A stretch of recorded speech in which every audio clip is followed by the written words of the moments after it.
व्यासपीठावर उपस्थित असलेले डॉक्टर इरेज भरूचा, त्यानंतर आमची नुकतीच ओळख झालेली आणि मैत्री झालेल्या ईशा मुंची आणि आपल्या सगळ्यांच्या या संयोजनामध्ये जे आघाडीवर आहेत अशा नंदिनी पाटील आणि आपण सगळे बर्ड सॉंगचे सभासद विद्यार्थी, ह्या सेमिनारच्या आणि चर्चासत्राच्या निमित्तानं मी थोडं प्रास्ताविक आणि पाहुण्यांची ओळख असे दोन्ही कामं एका वेळा करणार आहेत.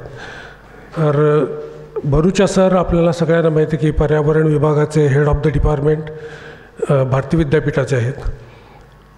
हे व्यवसायानं डॉक्टर आहेत आणि डॉक्टर की आपली सांभाळत असताना ते पक्षी निरीक्षण करायला लागले आणि खास त्यांच्या आठवणी आहेत त्या मी एक दोन तुम्हाला सांगेन की त्यांचं आणि सलीम अलींचं किती छान नातं होतं.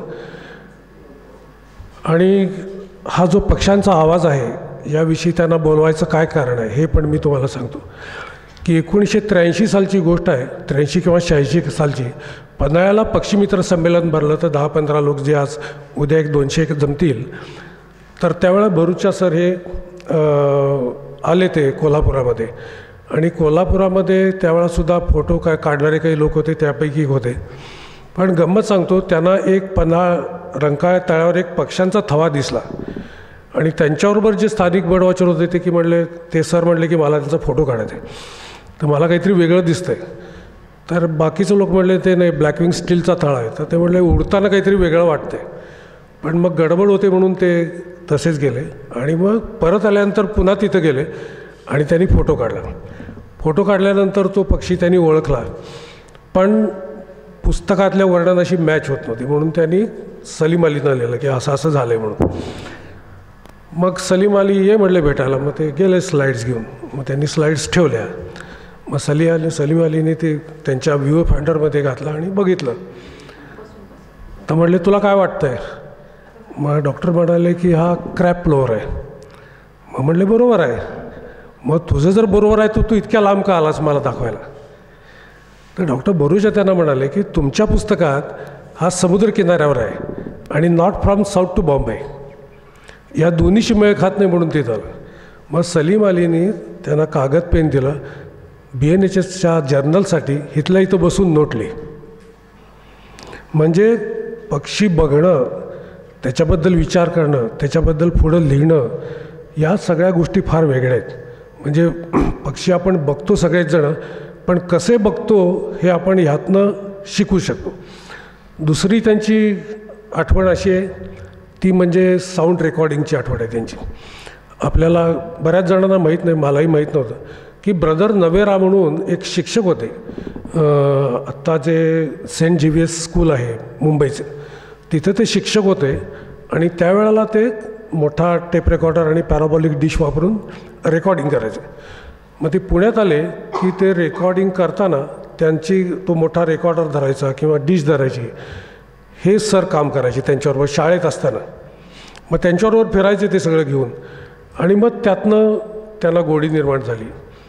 आणि अतिशय सुंदर आणि वेगळी आठवण आहे ती पुढं 80च्या दशकामध्ये आली. ती अशी आली की BNHSनी एक रेकॉर्डिंग इक्विपमेंट मागवलं होतं इंग्लंडहून आणि ते दिल्लीला येऊन पोचलं आणि ते कस्टम ऑफिसमध्ये थांबलं होतं आणि त्याच्यावर ड्युटी भयंकर त्यांनी चार्ज केले आणि ते काय तिथनं सुटत नव्हतं. 2 वर्ष तिथंच पडलं. मग सेक्रेटरी होते JC डॅनियल म्हणून आणि त्यांची आणि सरांची ओळख. ते सरांना सहज म्हटले की अरे असं असं झालं आहे. सर म्हटले मी पुण्यात डॉक्टर, माझी काय कस्टममध्ये ओळख असायचं कारण आहे. आणि एक दिवस एक पेशंट आला, त्याला तपासलं आणि नेहमीप्रमाणे त्यांनी त्या पेशंटची चौकशी केली, तुम्ही काय करता, कुठं असता?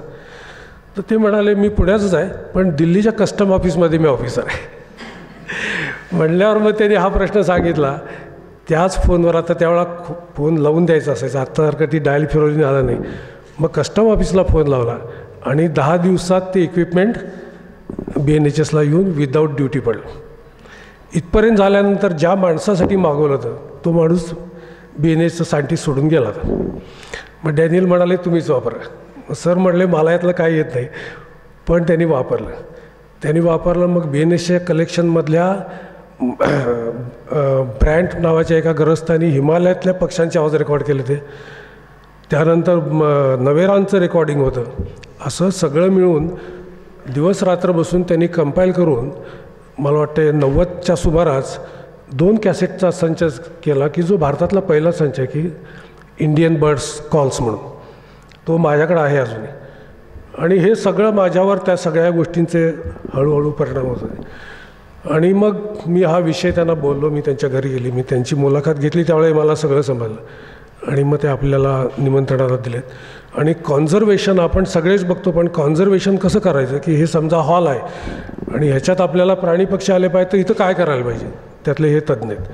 त्यांची अनेक बेसिक पुस्तकं आहेत. त्यातलं एकच मी पुस्तक सांगतो की भारतामध्ये कॉन्झर्वेशन हा प्रकार केव्हापासून, वैदिक काळापासून ते आजपर्यंत काय झालं हे त्यांनी पुस्तकात लावलं. ही सगळं आपल्याला सगळ्यांना वाचलं पाहिजे, त्याशिवाय आपल्याला ह्या गोष्टी कळणार नाहीत. आपण खूप वरवरचं काम करतो आहे, तर थोडं आपल्याला आत खोल उतरायला पाहिजे.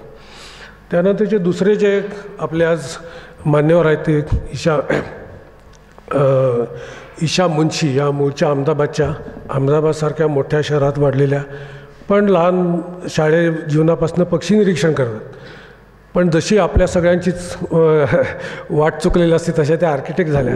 15 वर्ष आर्किटेक्चरचं प्रॅक्टिस केलं आणि मग एकदम त्यांना पक्ष्यांच्या आवाजामध्ये इंटरेस्ट निर्माण झाला आणि मग त्या काम करायला आल्या. मग खूप प्रकारचं ट्रेनिंग घेतलं आणि खूप ईबर्डवर बघितलात किंवा आजची जी मर्लिनचं ॲप चालू आहे त्यातल्या त्या तज्ज्ञ आहेत. त्यात त्यांनी 64,000 पक्ष्यांचं आवाजावरनं आयडेंटिफिकेशन नोटेशन्स त्यांनी केलेले आहेत. त्यात मी पण आहे. आणि मग एक दिवस त्यांना एक पीस सापडला आणि मग त्यात पीसचा इंटरेस्ट निर्माण झाला आणि मग त्यांनी कॉर्नेलमध्ये जाऊन टॅस्कोडर्मीचं ट्रेनिंग घेतलं.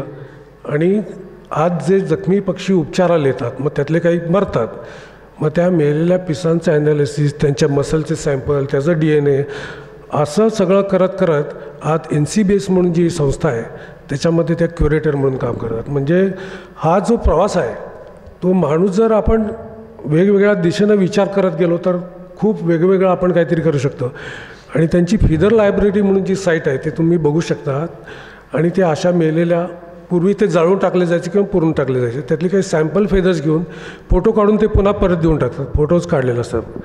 आता वन खात्याची परमिशन वगैरे असं सगळं चालू आहे. तर हे सगळं सायन्स आपल्याला पुढे येणार आहे. त्यामुळं पक्ष्यांच्या पिसाबद्दल मला तर पहिल्यापासूनच आकर्षण आहे.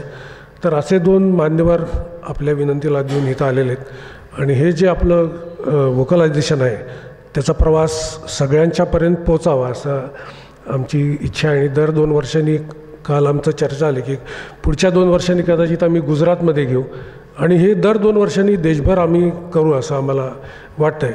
पण ही कल्पना मला सुचवली, त्यांचं मी नाव पहिल्यांदा घेईल. आमच्या पक्षीमित्र संमेलनाचे जे मोठे कार्यकर्ते आहेत डॉक्टर पिंपळापुरे, ते येणार होते पण त्यांच्या घरात कार्य निघाला म्हणून आले नाहीत. तर मार्च महिन्यामध्ये मी 3 टायगर सँच्युरीमध्ये गेलो, बरेच फोटोग्राफरांच्याबरोबर राहिलो. तर डेटा डिफिशियन्सी म्हणजे काय असतं ते आपल्याला फोटोग्राफरांच्याकडनं कळू शकतं. तर त्या काळामध्ये आमच्या चर्चा झालेल्या असताना त्यांनी मला सुचवलं की तू आता संमेलन घेतो आहेस तर ह्या विषयावर तू एक नॅशनल लेवलचं संमेलन घ्या. हा आमचा पहिलाच प्रयत्न होता. खूप तज्ज्ञ लोकांना मला आणायचं होतं पण ते त्यांच्याच व्यस्तपणामुळं आलं नाही. पण ही सुरुवात झाली आहे, ती छोटी असली तरी सुरुवात होणं महत्त्वाचं आहे. तर एवढं बोलून मी माझं प्रास्ताविक संपवतो. या 2 दिवसात पक्ष्यांच्या आवाजाबद्दल आम्ही काहीतरी सादर करू, तुम्हाला त्याच्यातनं इन्स्पिरेशन मिळेल असं वाटतं आहे. आणि मी माझे 2 मिनिटाचं भाषण थांबवतो. आपल्या स्वतःच्याच आवाजाच्या इतकं प्रेमात असतो की आजूबाजूचे निसर्गातले जे सुंदर आवाज आहेत ते आपल्या कानापर्यंत बऱ्याच वेळेला पोचत नाहीत. ज्याच्यामध्ये पावसाचा आवाज आहे, वाऱ्याचा आवाज आहे, पक्ष्यांचे, प्राण्यांचे वेगवेगळ्या वेळेला येणारे वेगवेगळे आवाज आहेत. आणि ह्याच्यापेक्षा सुंदर आवाज जो शांततेचा आवाज आहे असं म्हणतात. तर हे सगळे आवाज आपल्याला कळावेत एवढी सेन्सिटिव्हिटी जरी आपल्यामध्ये शिल्लक राहिली तरी आपण माणूस आहोत असं म्हणायला हरकत नाही असं वाटतं. तर पक्ष्यांचे आवाज या विषयावरती आपण सगळेजण माननीय श्रीयुत डॉक्टर इरज भरूचा यांचं बीजभाषण ऐकण्यासाठी उत्सुक आहोत.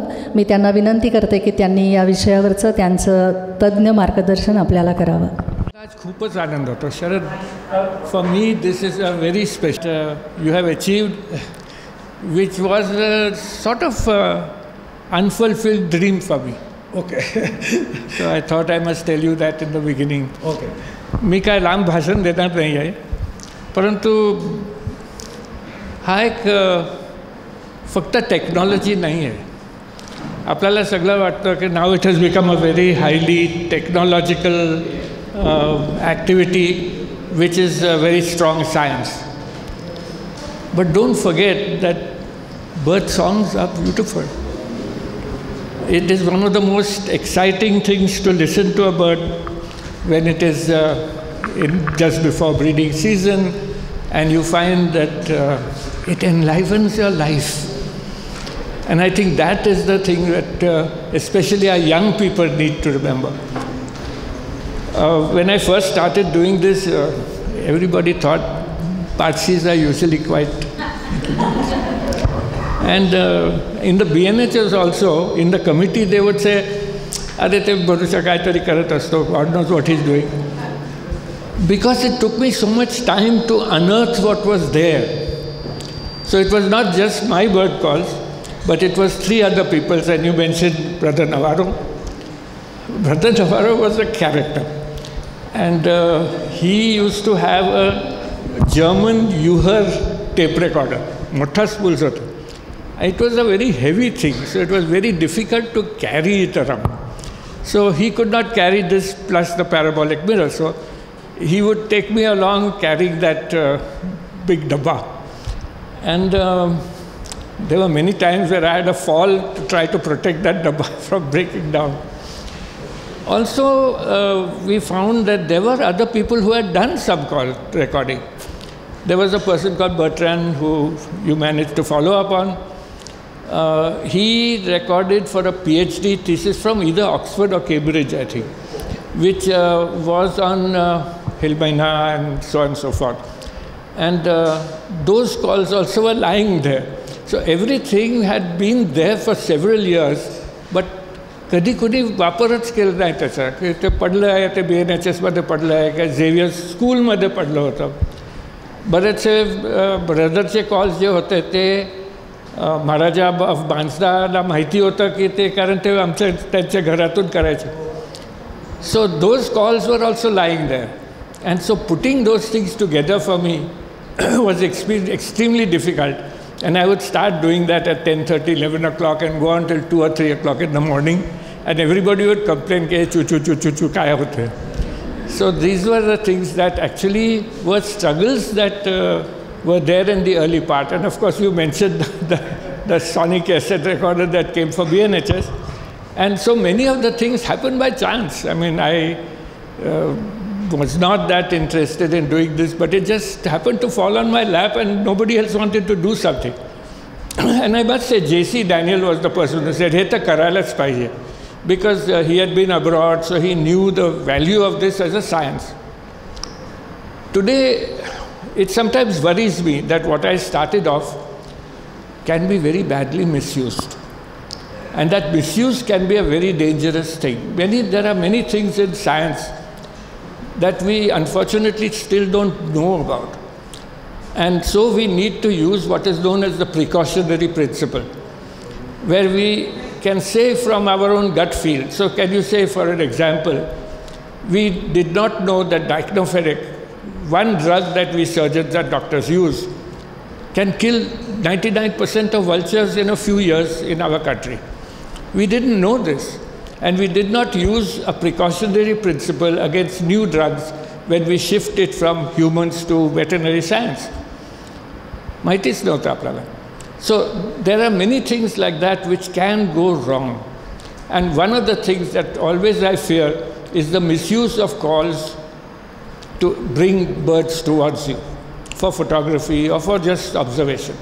And that risk is a very big risk. We don't know what change will happen. We know one thing.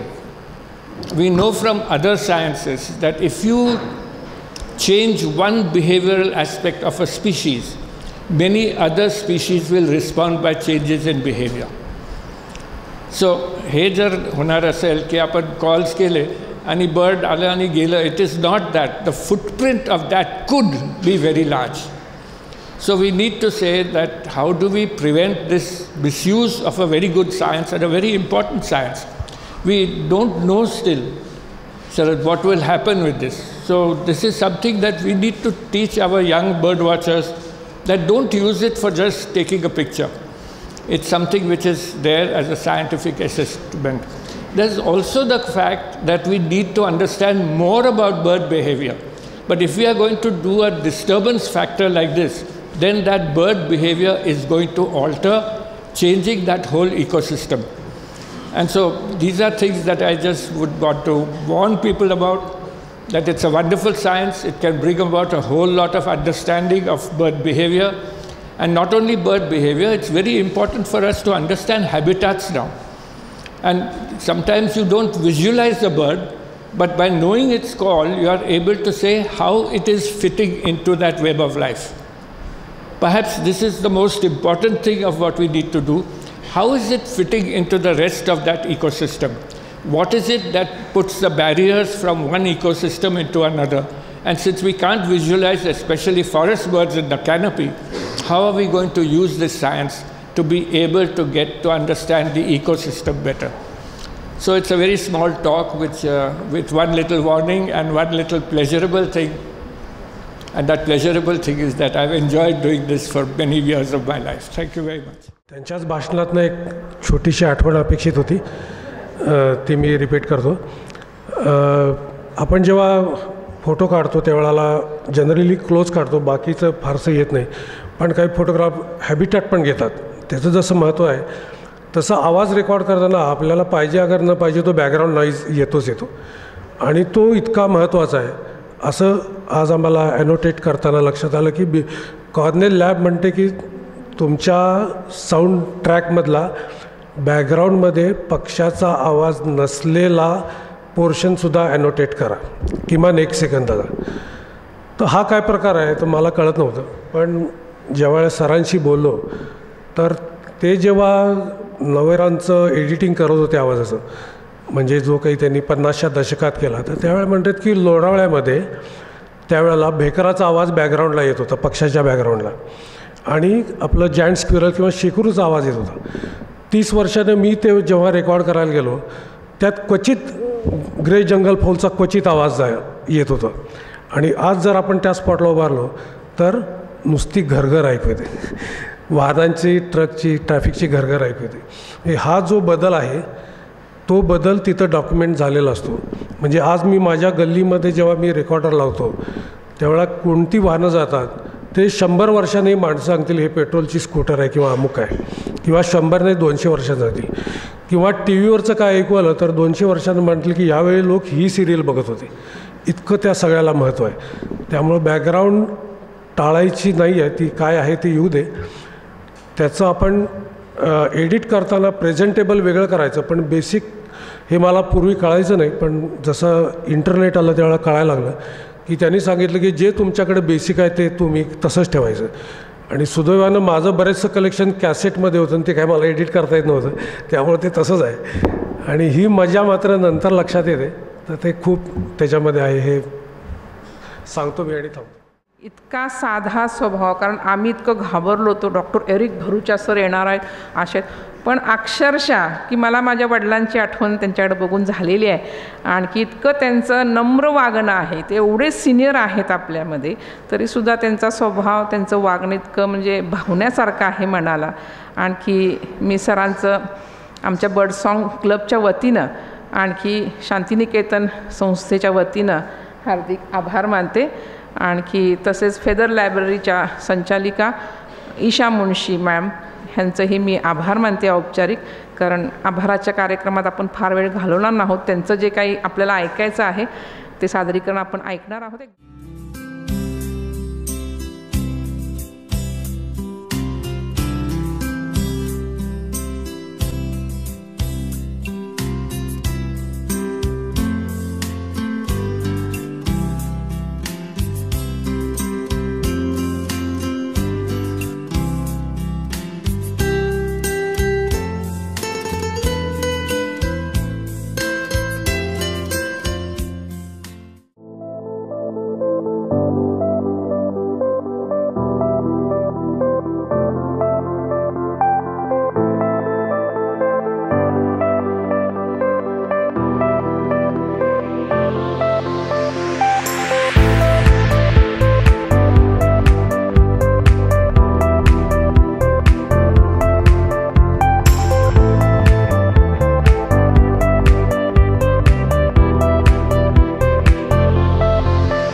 सगळेजण समारोपासाठी मला वाटतं वाट बघतायत. आज सगळ्यांनाच आवाजाच्या वेगळ्या दुनियेमध्ये, वेगळ्या विश्वामध्ये सगळेजण आपल्याला घेऊन गेले. काही शास्त्रीय माहिती पण आपल्याला मिळाली आणि काही प्रश्न पण पडले की जे अजूनही अनुत्तरित आहेत. अनेक शोध त्याच्यामधले घ्यायचे आहेत. हां, तर आपल्याला बरेच प्रश्न पडले आणि मला असं वाटतं की या सेमिनारमुळे सगळ्यांनाच आवाज ऐकायचे आणि त्याचा शोध घ्यायची काय म्हणू जिज्ञासाही निर्माण झाली असावी. जो सरांचा प्रयत्न असतो आणि सगळ्यांचाच प्रयत्न असतो की पक्ष्यांचा आवाजाचा शोध घ्यायला पाहिजे. आपण त्याच पक्षाचे किती फोटो काढणार, किती अँगलमधनं फोटो काढणार, याला एक काहीतरी मर्यादा आहे शेवटी. त्यामुळे मला असं वाटते की आवाजाच्या सृष्टीमध्ये आपण सगळेजण काहीतरी शोध घ्यायला या निमित्ताने सुरुवात करूया. यामध्ये ज्यांनी प्रेझेंटेशन केलं त्याच्यामध्ये ईशा मुंशी असतील की यांचं खूप अभ्यासपूर्ण आणि अनुभवातनं आलेलं असं खूप सुंदर प्रेझेंटेशन आज आपल्याला ऐकायला मिळालं आणि बघायला मिळालं. त्यांचं कामही खूपच विलक्षण आहे. पिसांपासून सुरुवात करून त्यांनी त्याच्यामधून खूप मोठा संग्रह हा निर्माण केलेला आहे. तसं काम मला असं वाटतं सांगलीतल्या बर्डसॉंगच्या सभासदांकडनं काहीतरी अपेक्षित आहे. त्यामुळे आजचं प्रेझेंटेशन त्यांचं ऐकल्यानंतर मला असं वाटलं की एक काही वर्षांनी 3-4 वर्षांनी आपल्या सभासदांमधलं पण कोणीतरी असं प्रेझेंटेशनला उभं नक्की असेल असं मला तरी खात्री आहे. मग ते पॅच बर्डिंगमधलं असेल किंवा पक्षी निरीक्षणातलं असेल, कुठल्याही विषयातलं असेल, तर असं प्रेझेंटेशन मला असं वाटते की आपल्या सभासदांनी पण त्याची तयारी करायला हवी. त्याची एक छोटीशी झलक आपल्याला चिन्मयानंद गावडेच्या प्रेझेंटेशनने मिळाली. त्यांनी मला असं वाटते की आपल्या सगळ्यांनाच प्रेरणा दिली. 8वीतला आहे तो, पण त्यांनी खूप चांगला प्रयत्न केला. खूप काय म्हणू आपण धाडसाने त्यांनी प्रेझेंटेशन केलं. चुकत माकत का होईना, हे चुकतं आहे असं सांगितलं तरी तो त्याच आत्मविश्वासाने आणि त्याला जे काही अनुभव आले त्याच्या आधारावर त्यांनी खूप चांगलं प्रेझेंटेशन केलं. त्याच्यापासून प्रेरणा घेऊन मला असं वाटते की आपल्या इतर सभासदांनी पण नक्कीच तयारी करावी आत्तापासूनच आणि पुढच्या पक्षीमित्र संमेलनामध्ये आपल्यातले काही जणं 2-3 तरी उत्तम सादरीकरणं, मग ती पॅच बर्डिंगवरती असतील किंवा आणखी कुठल्याही विषयावरची असतील, ही जरूर करायला पाहिजे असं मला असं वाटतं. या निमित्ताने आपण केवळ पक्षी निरीक्षण हा आपला छंद किंवा आठवड्यातला एक दिवस काहीतरी विरंगुळा आपल्या धबडग्यातनं प्रॅक्टिसमधनं किंवा सगळ्या याच्यातनं एक शीण घालवण्यासाठी म्हणून आपण चला एक रंगीबेरंगी पक्षी बघूया किंवा त्यांचे आवाज ऐकूया असा केवळ विरंगुळा न राहता कुठंतरी आपल्याला त्याच्यामध्ये शास्त्रीय अभ्यास करण्याची गरज आहे. अनेक प्रश्न अनुत्तरित आहेत, त्याचा शोध घ्यायला आपण कुठेतरी सुरुवात करूया असा कुठंतरी मनामध्ये मला असं वाटतं सगळ्यांचा प्रवास सुरू झाला असावा. माझ्या मनात तरी सुरू झाला. कारण आपण लहानपणापासून अनेक आवाज ऐकत असतो आणि त्याचे वेगवेगळ्या कहाण्या ऐकत असतो. काही अंधश्रद्धा असतात, काही मिथकं असतात, कथा असतात. मग ते चिवकवचा घास असेल ह्याच्यापासून ते आपण कावळा शिवायची वाट बघत असतो शेवटच्या क्षणी, किंवा घोबडाचा आवाज ऐकल्यावर आपल्याला धडधडायला होतं छातीमध्ये. तर या सगळ्याचं कुठंतरी मला असं वाटतं संबंध या सगळ्या आवाजाच्या अभ्यासाशी पण आहे आणि त्यातूनच ती कुठंतरी मिथकं तयार झालेली आहेत लोकसाहित्यामध्ये किंवा आपल्या जीवनामध्ये, पण ती काय अशीच आलेली नाही आहेत. त्याचा पण शोध मला असं वाटतं या निमित्ताने आपण घ्यायला लागूया. तर आज ज्यांनी प्रेझेंटेशन्स केली त्या सगळ्यांचे आभार.